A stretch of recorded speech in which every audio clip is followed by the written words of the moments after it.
Brain School around here, School of Global Inclusion. I'm from Liberia originally and graduated in December 2015. Cool. I'm Ashley Wolf. I was born and raised in Connecticut. I'm originally from Connecticut. I do work for ICI. I am the research liaison for ICI. Anyway, and I just did a 2-day conference with Vermont where I gave a keynote speech for it. Oh, that's really cool. Great. I'll have to find out more details about that, because then we can write up something for social media Oh yeah, to let people know about it. Yeah. Yeah, I think John Kramer didn't do that, so you can team up with him. Okay, I'll check with John. Yeah. Is there a video? Is there a video? Oh, I don't know if there's a link or something. I'm not sure about that. We have to look into that. I'll check with John. Yeah. Cool.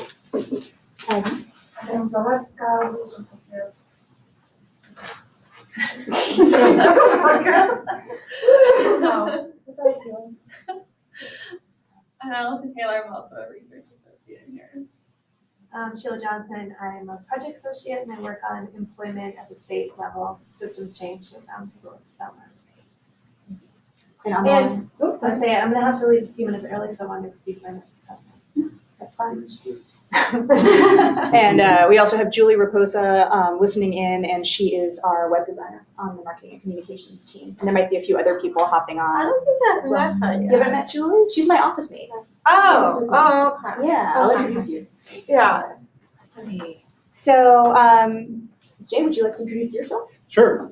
I am a sociologist, and when I was in graduate school, I got very interested in bioethics.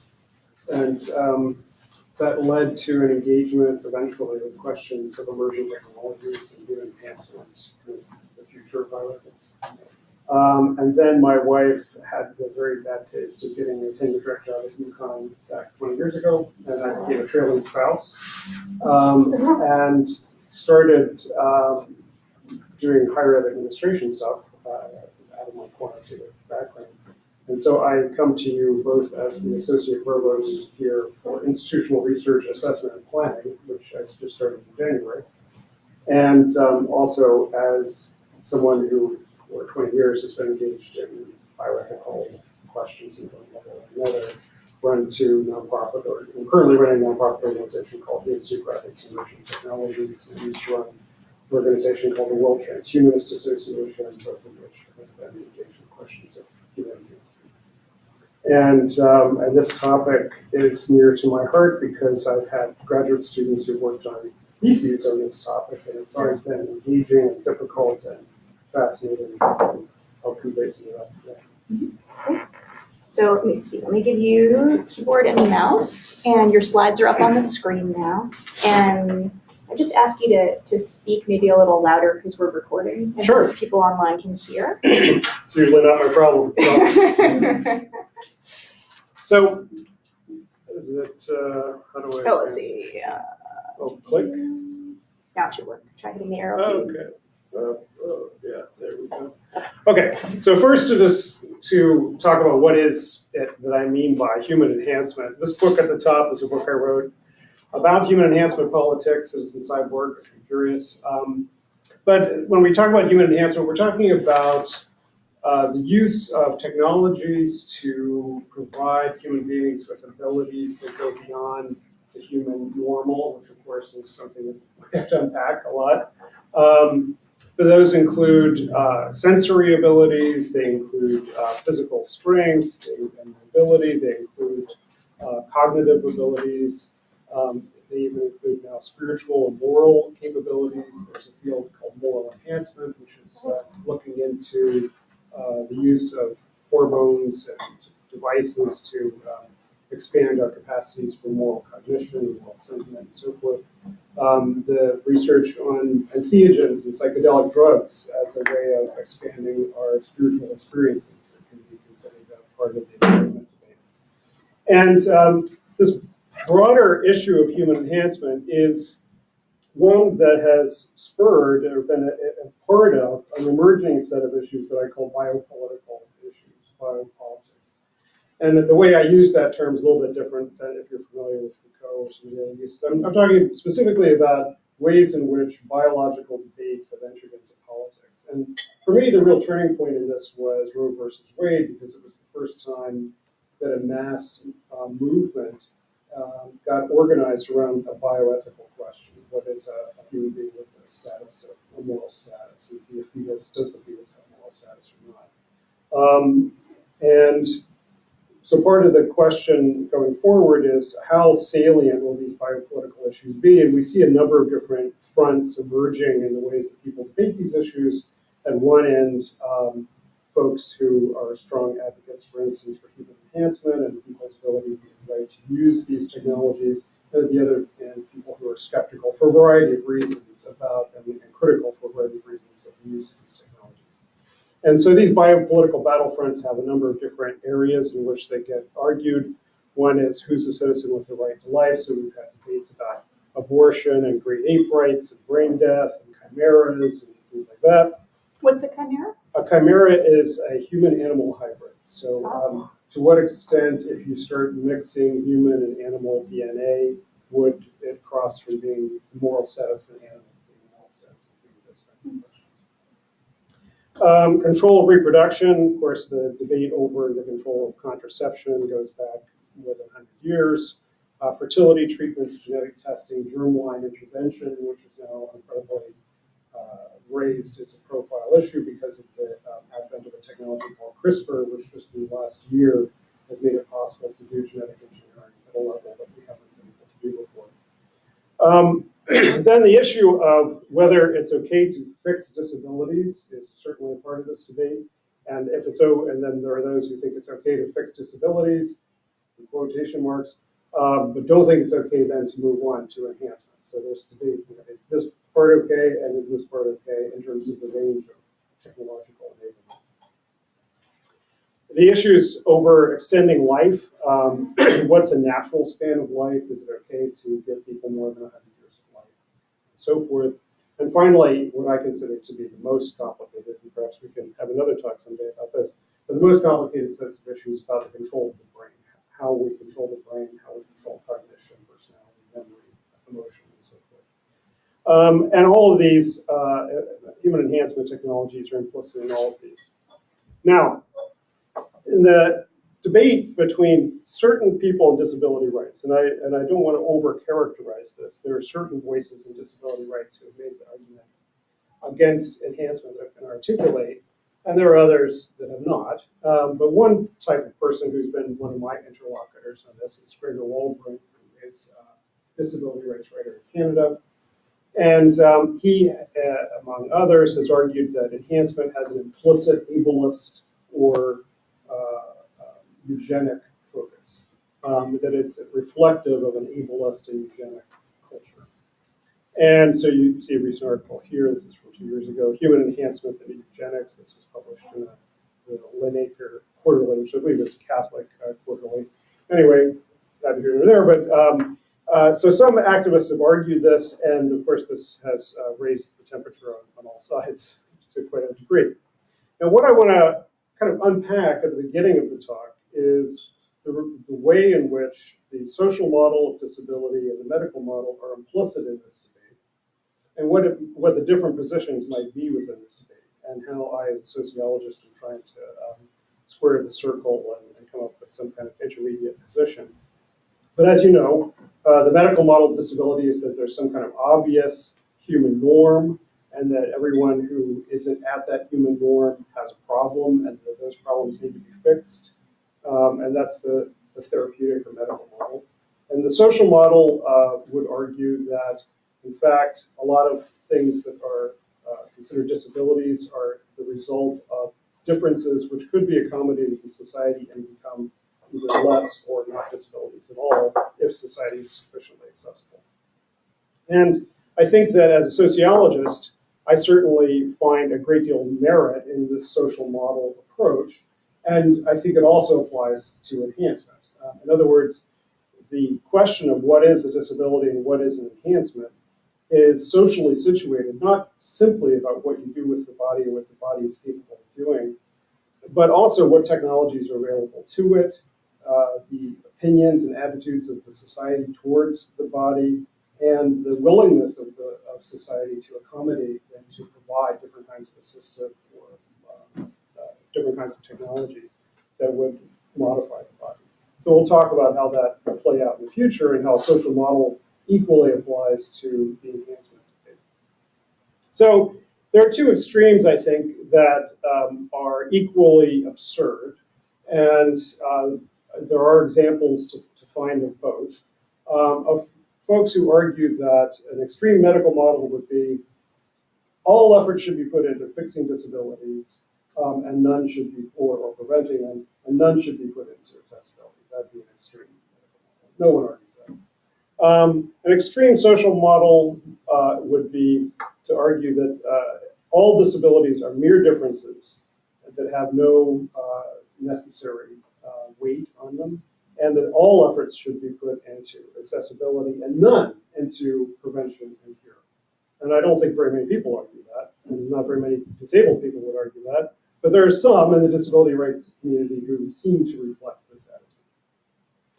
Now, the places where the bulk of people interested in human enhancement and the bulk of folks with disability would agree have to do with the kind of broad understanding of human rights that have developed out the Enlightenment over the last 200 years.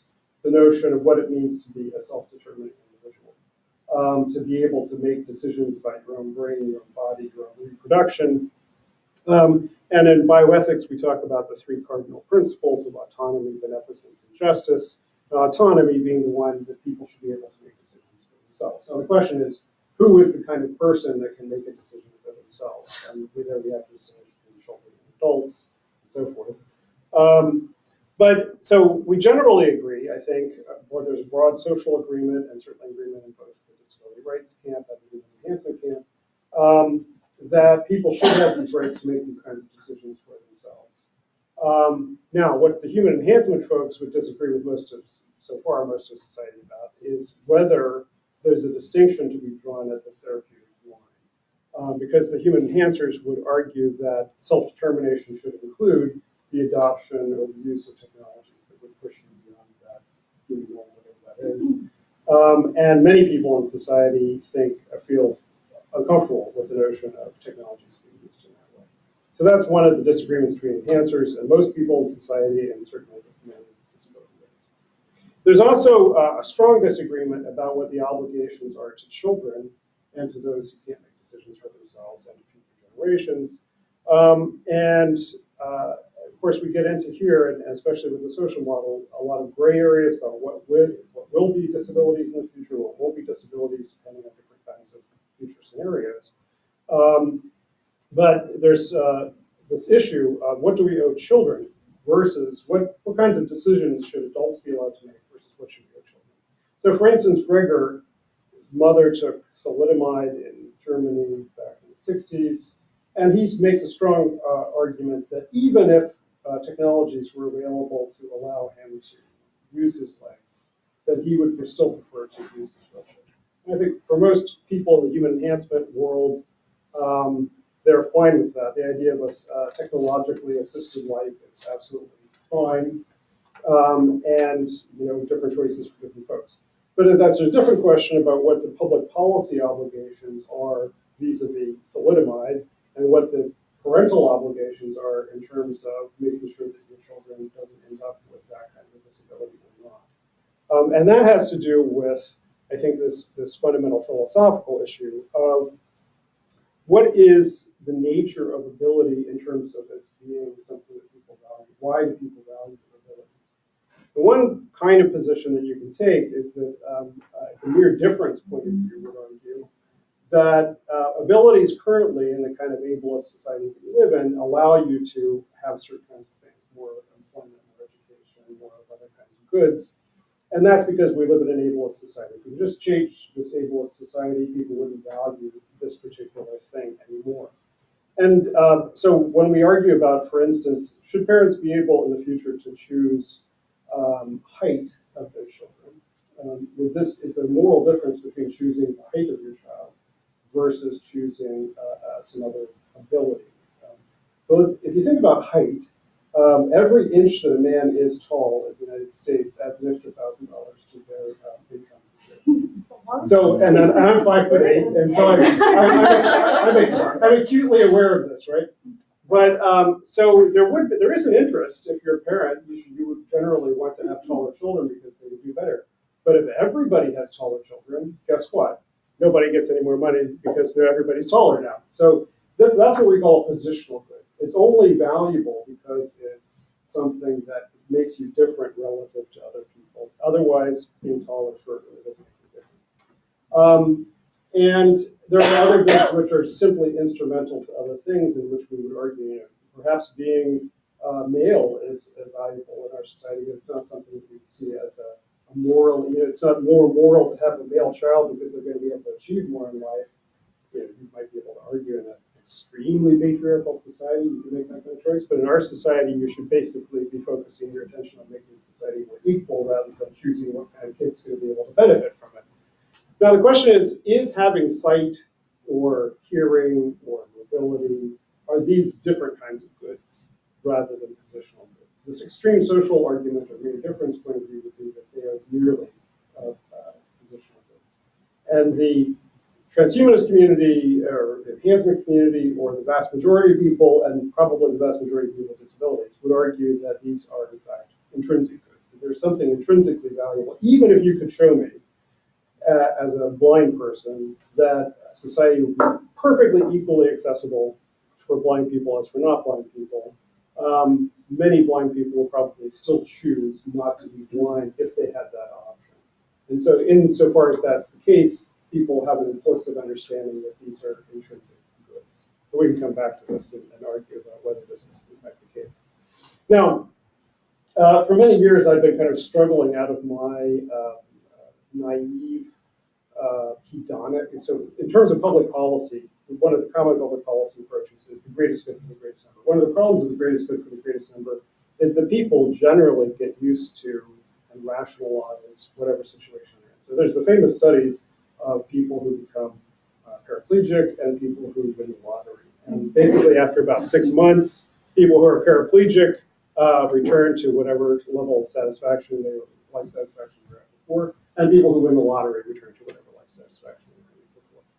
So one of the problems, obviously, with trying to construct a society that makes everybody happy is, well, if everybody gets pretty happy, like for instance, some surveys show that Nigerians or Venezuelans or Guatemalans are some of the happiest people in the world, just because of their personality. They have low expectations of life, and those expectations are met, and by God, they're happy. So can you really do public policy on the basis of happiness, especially if people adapt to whatever life situation they're in? So people like Amartya Sen and Martha Nussbaum have argued for a more sophisticated understanding of the way to measure public policy outcomes, and they've argued for what's called the capabilities approach in human development. And I found this very compelling, and the capabilities approach is certainly, for both of them, consistent with a moderate social model. In other words, they would argue that it is not simply sufficient for people to have the ability to do something, but society has an obligation to enable people to have the ability to do something. So Amartya Sen, for instance, argues that you can't simply say you have the right to buy healthcare in a society. Society has to guarantee your right to healthcare in a society. So there's a social democratic focus, at least in the way that they mobilize this theory. At any rate, that's another whole talk, but the capabilities approach, I think, is consistent with this. So if you think about the principal causes of disability in the world, many of them are declining. Now, it's hard to get good numbers on what the incidence rates of disability are over the last century or 2 centuries, or whatever. But I think the common intuition is that probably there's a decline in many forms of disability as a result of the improvement in different kinds of causes of disability. So prenatal care is improving, health access to health care is improving, many forms of accident are declining that would cause disabilities, infectious diseases like polio are declining, except we've got Zika, God knows what may emerge in the future. War and violence as a cause of disability, hopefully declining. Certainly the number of per capita number of people who are subject to violence over the centuries has been declining. Workplace injuries as a result of occupational health is declining, and access to assistive technology has been increasing. And so that, to the extent that social model. Now, the things that we're kind of worried about in demography of disability, aging is, the population continues to age, and there seems to be a flattening of the decline of senior disability in recent years. And Americans and many other people in the world are becoming a lot fatter, and obesity is a cause of disability. So both of these trends are kind of worrying in terms of their ways in which they may increase disability.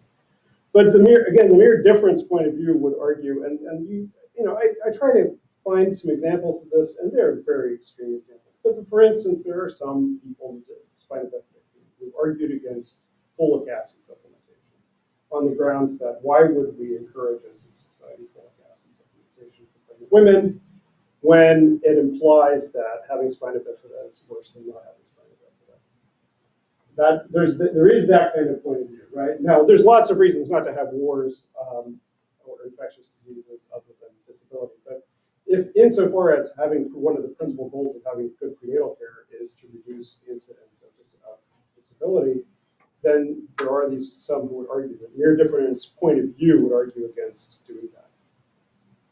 Now, so that's one whole nest of worms, is this whole issue of intrinsic goods versus not. But the vast majority of people accept that abilities are intrinsic goods. And then the question for the enhancement debate is, okay, you accept that having X amount of ability is an intrinsic good or X amount number of years of life. Why is there a difference between adding an extra 10 years of life from 50 to 60 than from 100 to 110?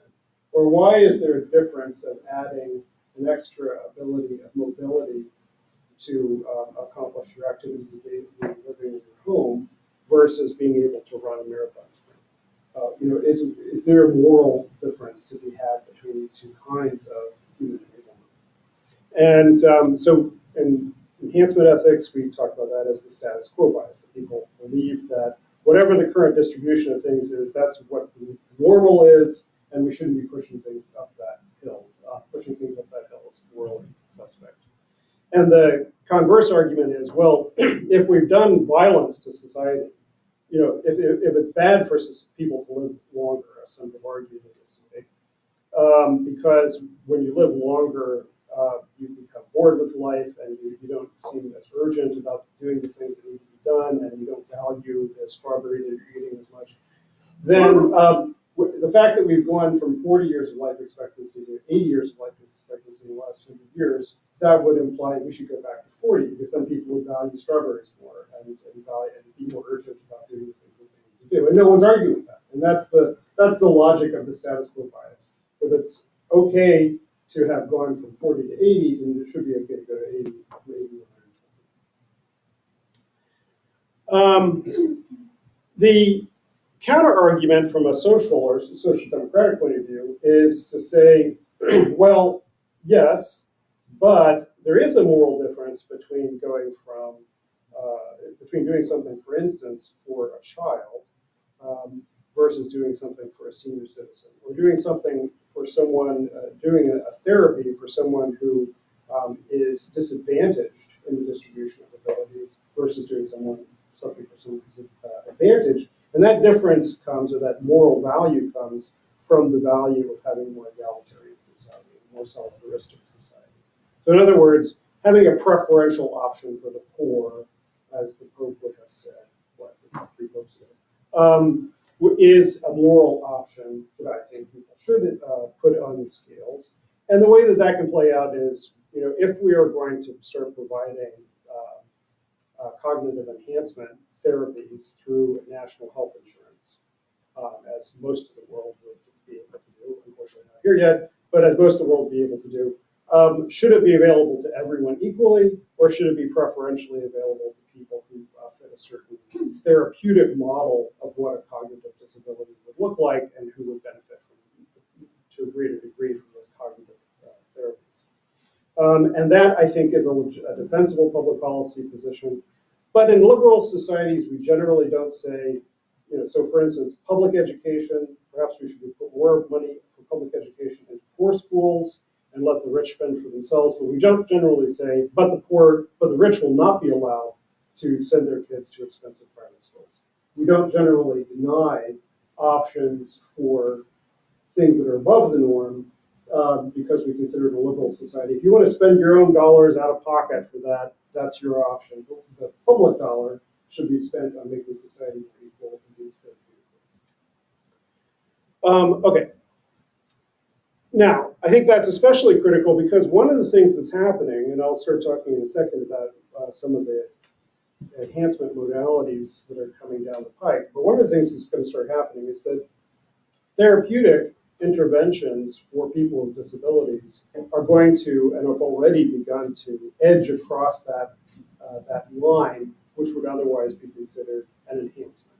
So in other words, because within a therapeutic model, you have to fit a certain criteria. In order to take Ritalin, you have to be in the top, bottom 10% of ability to focus in order to be diagnosed as having ADHD. Now, it's probably true that about 40% or 50% of kids and adults could improve their cognition to some extent by taking Ritalin or other stimulant medications, but we restrict it to those at this bottom level. Now, if Ritalin did a lot more for you in the future, made you really, focus, having really good cognition, then it might take you from being the bottom 10% above the 50% line. And that's the question that we're going to be facing soon, is that even by restricting things to this therapeutic model, we're going to start providing to people with disabilities technologies which will enhance them above the 50% line, whatever it is at that time. Now, a brief dip into the question of what we owe our kids. Julian Sobolescu's a bioethicist in Oxford. He's both one of the principal articulators of reproductive ethics and also one of the principal articulators of enhancement ethics. And he, 15 years ago, coined this term, Procreative Beneficence.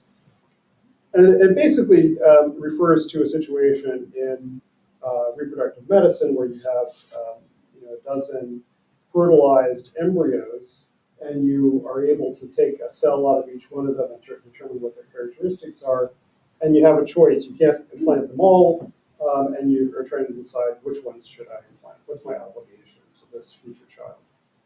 His argument is that parents have an obligation to ensure that their children have maximal opportunities to pursue a wide variety of goals in the future. So think about the enhancement choices. If you were to tweak your kid's genome so that the only thing they wanted to do and the only thing they could do is play the piano, that would not fit this model because you want to give your kid a broad possible panoply of future options. But in terms of the choice of different kinds of abilities, the argument is generally that you should choose children for reproductive purposes with abilities and not those with fewer abilities. So given the choice between potential lives to create, he argues, parents should choose those with maximal life opportunities. Now, that immediately leads to the kind of questions that Gregor and others have waged about what is eugenics. Is this eugenics? Now, the traditional eugenics was a racist and classist, pseudoscientific set of doctrines which rationalized mandatory sterilization and murder, and which after World War II, in public opinion polling, virtually zero people around the world support, although you may find terrible polls that I know about. But hopefully, at least publicly, most people don't support traditional eugenics anymore.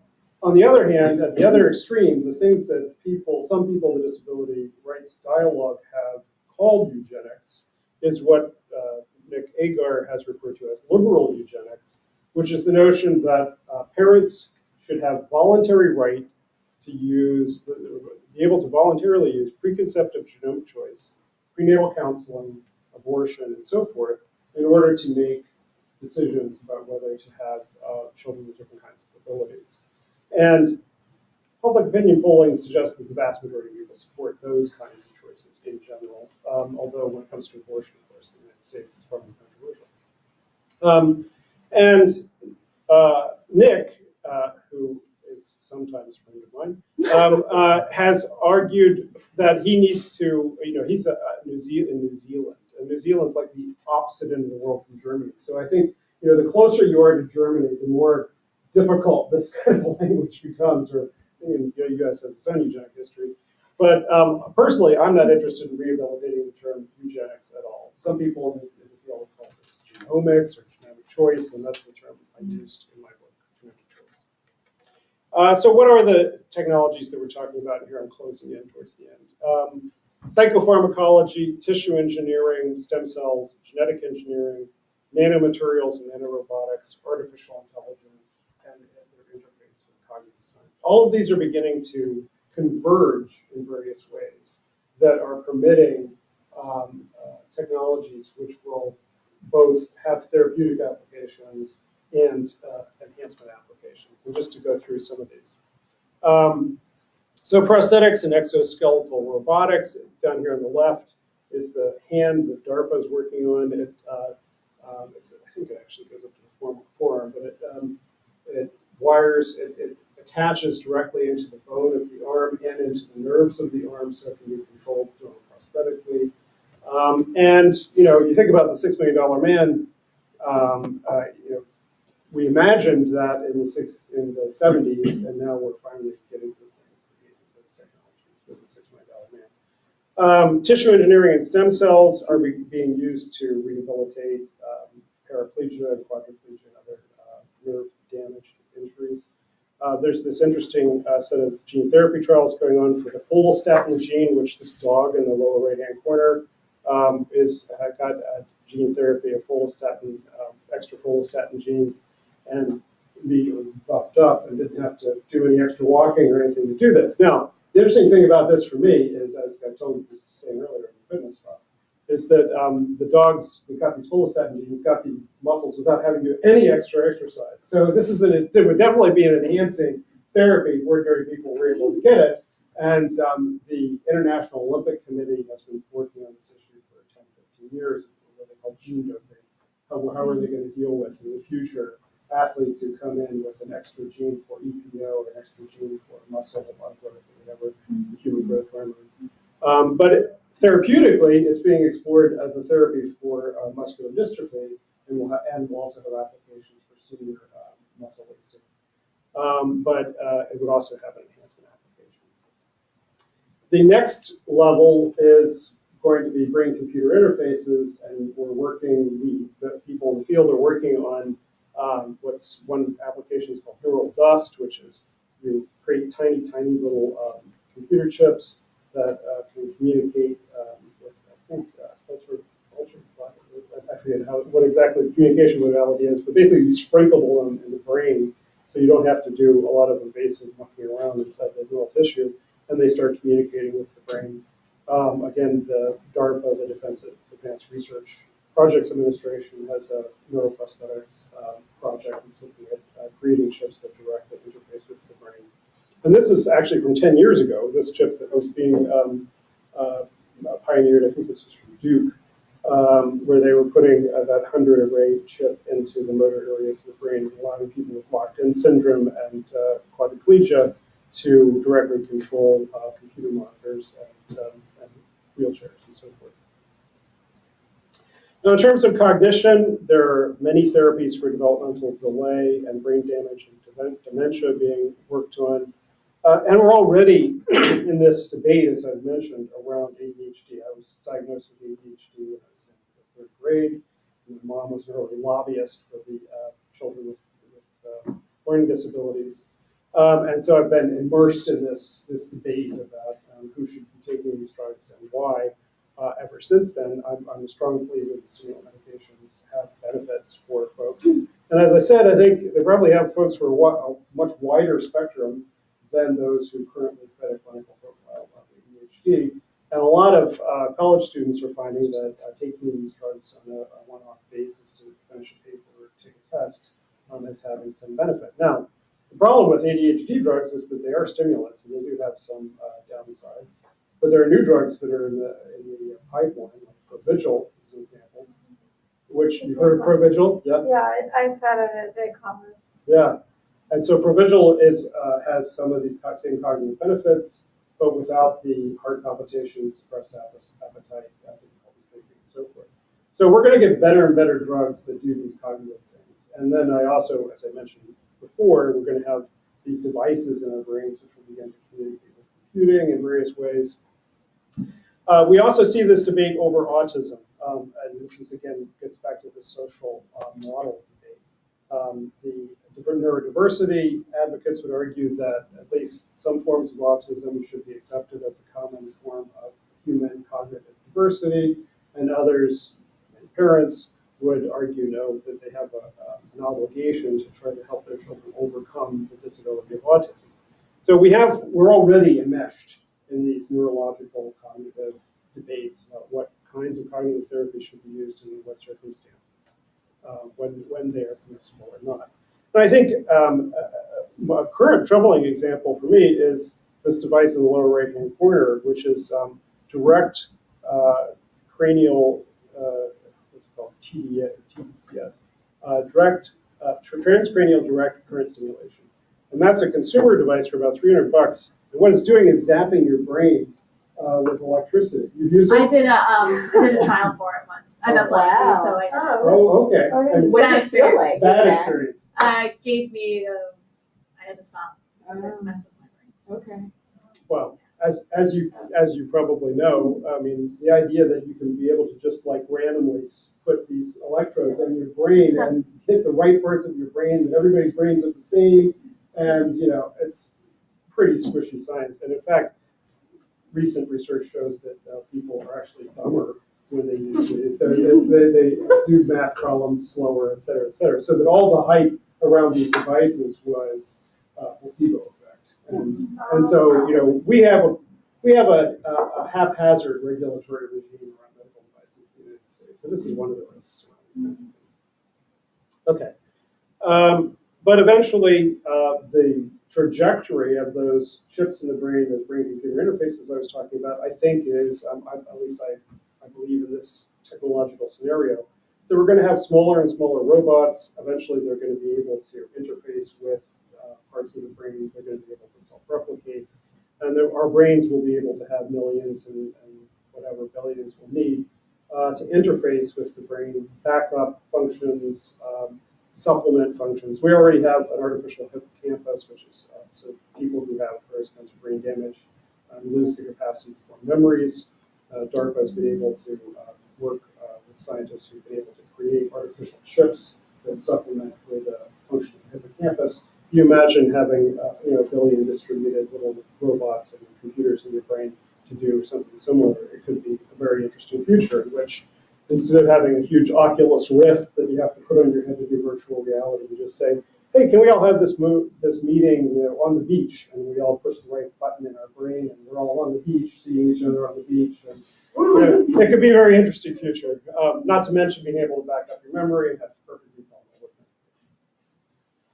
Therapies that slow aging. This summer, the Food and Drug Administration approved the first trial of an anti-aging drug. They've never approved a trial for the purposes of testing the anti-aging effects of the drug before. In the past, you always had to attempt to demonstrate that you were trying to cure cancer or heart disease or stroke or something like that. And this summer, they said you could do it near Barzilai at Albert Einstein, could do a clinical trial of the drug metformin, which has been used for diabetes control for the last 60 years. We absolutely know everything about metformin we need to know, except whether it is an anti-aging drug. Because all the research suggests that people with diabetes who take metformin live longer than you would otherwise have expected, given everything else that's going on. So the trial is to look at if it reduces the risk of cancer and heart disease and stroke and so forth. And this is just the first of many. There are dozens and dozens of chemical pathways and potential drugs which are being experimented with to slow down the progression of aging. And if we're able to do that, most of the causes of disease and disability in society have to do with aging, with obesity, diabetes, hypertension, heart disease, immune system, cancer. All of these are related to a risk factor of the disease process called aging. So hopefully this will work with it. Now, you probably are quite aware of the debate over cochlear implants in the deaf community, and the debate being that they argue that it's a part of a kind of ableist genocide against the deaf community, that parents, many parents, the majority of children who fit the clinical profile for the cochlear implant are receiving cochlear implants in the United States. And as a consequence, Braille and, or not Braille, I'm sorry, sign language and other forms of things that are central to the deaf community have been in decline. This also will verge over, is already verging over into the enhancement territory. There are now Bluetooth hearing aids that work with phones and MP3 players. We've got hearing aids for people who don't have hearing difficulty, who want to be able to hear extraordinarily acutely in crowded situations, who find it disturbing to be in a party with the person next to them. They can just tune this special hearing aid and hear the person right next to them. We have hearing aids that allow you to hear in ranges that adults are able to use. I don't know if you've ever done this experiment, but listen to high-pitched things that your teenagers can hear. You lose it at about 20. You can have that again if you really want it. I'm not sure. Stem cells and gene therapy for blindness. These are just two recent headlines. Gene therapy could help those with macular degeneration. That's from 2 weeks ago. And a Baltimore woman, once blind, regains vision after retinal stem cell surgery. Now, That's impossible. well, as I said, there's this new gene therapy technology called CRISPR, which is making possible targeted gene therapies. We used to do gene therapy by basically taking a shotgun and shooting them into the genes. And that caused all kinds of problems, so we stopped doing that. Now we've got basically scissors that go in and very precisely cut out and replace parts of the gene. That's called CRISPR. And that's allowing us to do all kinds of new and interesting things. Now, this guy on the right is basically an idiot, but he decided that he wanted to be able to have night vision, and so he convinced somebody to inject his eyes with chemicals that allowed him to see as if he was wearing night vision goggles. And, right, without any medical supervision or understanding what the risks are, but this is what's called DIY bio or biohackers or grinders, people who are doing these kinds of medical experimentation. Huh? Was he okay at the end of this? Yeah, it went away after a while, and he was still okay. But it was a dumb idea. I'm trying to help. But in the near future, we are going to have artificial eyes that will allow. Right now, we have artificial eyes, but they're basically like 100 dots on but wired directly into the neural parts of the brain, to the auditive visual parts of the brain. But in the future, as Geordie LaForge had, he had a visor to do all kinds of things, and he was once given in Star Trek the option: you could have your eyes back, or you could keep your visor. He said, "Prefer the visor. It's better than the eyes I had." So I think we're going to get there someday. Now, this is my second last slide. Humans 1.0 in the future, because of these technologies, will become disabled. That's a part of the social model here. Because these technologies will push the boundaries of what's ordinary up, humans 1.0 will become disabled. And then the question will be, how widespread will the access to these technologies be? Will we have a right to use them for our self-determination? And will we maintain accessibility? The same questions the disabled community face now. Will we maintain accessibility for education, employment, and so forth for the unenhanced? Right? Now, I'll just give you the final example here of literacy, which raised a lot of the same questions, which we don't usually think about in this context. And literacy was a human enhancement that was pretty much unnecessary for having a job in ordinary life 100, 150 years ago, but which over the last century has become pretty much necessary for exactly. It's expected. And it's also was considered by almost everyone to be an intrinsic good. Now, the Boko Haram or the Taliban might disagree. Literacy leads to heresy, but most people in the world see literacy as an intrinsic good. And so making it widely available to parents, it didn't take much encouragement. You made it widely available to parents, and they applied it to their kids. This technology, they taught their kids how to read. They allowed their kids to go to school to read. And today, there are employment barriers and a great deal of stigma that you can't read. And that's the social thing. Once this becomes the common human norm that everyone can read, then it becomes stigmatized that you don't have that. And it becomes medicalized because it is now seen as a diagnosable cognitive disorder of some kind. And so the question is, if we're in the same situation with literacy, should we think differently about these future technologies? Should we be anxious if we consider the literacy case to be illustrative, that was okay? Should we be anxious about something like brain and computer interfaces becoming really good and necessary and seen as good and creating the same kind of institution? That's my final slide. So hopefully I gave you something to think about. That's awesome. Thank you. I actually have a kind of a cool question. I think that as a society piece of stuff and that one violence thing, the reason why I wanted to ask a little more about that is I'm not commonly exposed to this through rap music. Like what is out there, what's like available out there. But my question really, I think, is about like the rap and the type of music that the young people are listening to, and then the video game. I think that does affect the brain. There are certainly people arguing that it does. Yeah. Personally, because I usually end up on the pro-technology end of things, I usually take the devil's advocate point of view, which is that there isn't really good evidence for it. I mean, it seems to fit all of our intuitions that if you're constantly distracted by a cell phone, I feel like there's a study that suggests that looking at your email at work reduces your ability to concentrate. The attention spans for being able to read have gone up because people are used to short little amounts of information. And people think that may be contributing to a kind of shallow development of our ability to but I don't think the evidence is that strong yet. There's the same debate about whether social media is harming our social relationships. Yeah.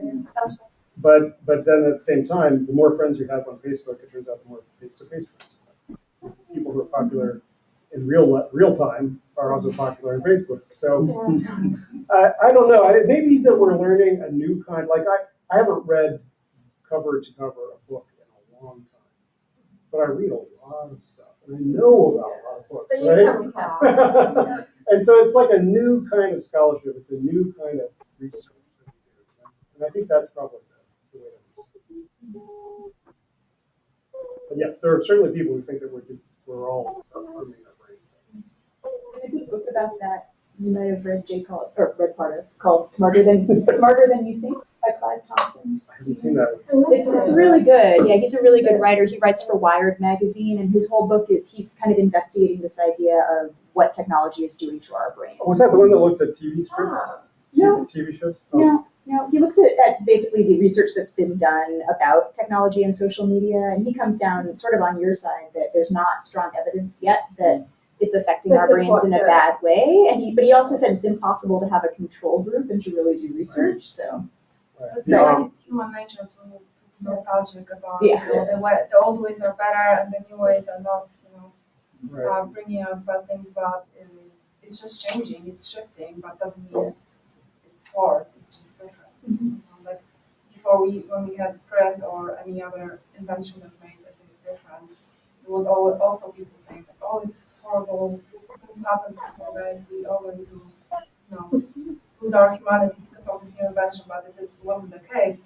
And then in the end, it didn't happen. Well, Socrates was thinking about literacy because he said that all these kids who were learning to read weren't bothering to memorize the odes anymore. And so our capacity for memorization is going down the tubes. And there are trade-offs. I think that's one of the really complicated things in this field is that, the example I give people is if a parent wanted to give their kids skills, but then that kid couldn't survive in air, right? Would that be an enhancement? Would it be imposing a disability? How would we feel about that as a society? If your parent decided, I want my kid to have the abilities of an autist to do certain kinds of cognitive tasks without distraction, would that be? No. I think there are trade-offs, and it's hard to think about.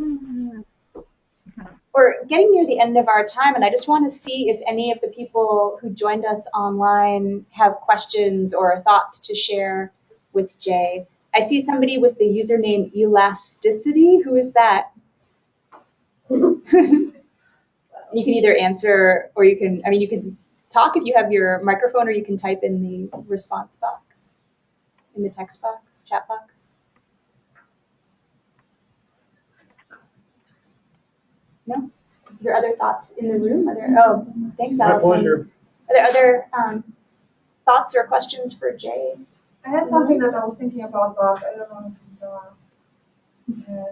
it's not much time, but I was thinking about the longevity topic, and I heard a lot about it. It's becoming more popular to talk about, but I never hear. I feel like it's a logical conclusion that longevity.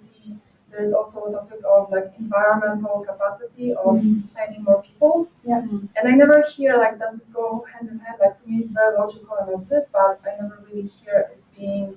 Is it popular in these domains to talk about it, or is it not really? Oh, it comes up almost every time you talk about the topic of longevity. People bring up population, ecological capacity. I think the thing to think about that. Are you Russian?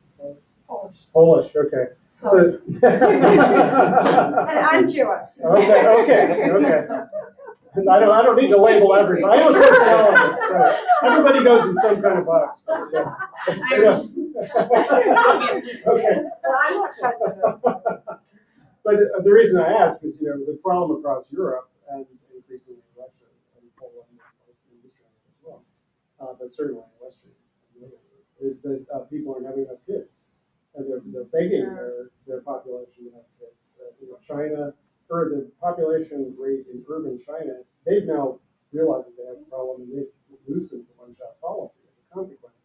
But most urban Chinese don't want to have kids, and the birth rate is only 0.5 kids per couple, which isn't replacement. So they're going to, their old population is growing like this, and their young population is growing like this, and they have a huge problem.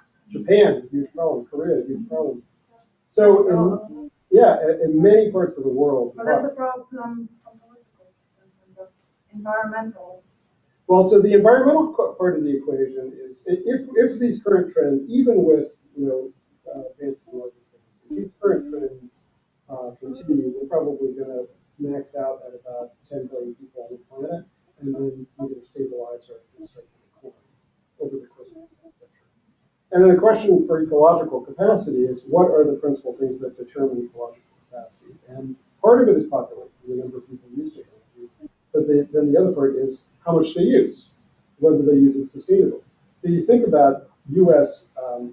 Energy and oil consumption over the last decade, we're no longer dependent on Middle Eastern oil, principally because of the advances in cultivation. You think about industrial uses of energy and other unsustainable goods, and they are capable of tremendous advances in conservation. So I think it's possible to imagine a sustainable world population of 10 or even more billion people if we make the proper technological advances, and with genetic engineering and technology, these other kinds of technologies, I think it's very possible. I just feel like there is not enough interest in taking on these environmental enhancements. There's more focus on individual, but people don't seem to think. I mean, there's talk about it, but it doesn't seem to be as popular. And I feel like people don't feel urgency about it, but there should be more. Because I really feel like we are not talking about people simply about it. That's my opinion. I think you're right. I mean, I think there's a huge collective, what we call in sociology, a collective action problem between the developing world and the developing world. Is that for the developed world to say, hey, I know we're using 20 times as many resources as you are per capita, but really, India, you have to clean up your mess, because if you start using as much as we do, things are going to be really bad. And they said, there's a problem there, and that's we need stronger transnational governance and transnational treaties and agreements for all kinds of things, international security, nuclear proliferation, and so forth. And this is one. Okay, thank you so much. Thank you, George. question was interesting. It should be a continuum of something, yeah. Yeah, so I'll send around Jay's slides if that's okay. Oh, please. And Oh, his yeah. email to everybody in the room, and then if you think of follow-up questions, is Yeah. that all right if people Absolutely. contact you? So it seems like you put out enough ideas in your talk for like a 20-week class. Well, there is a suggestion that I teach a 20-week class. Oh, here, I think you should. so. Well, thank you again very much.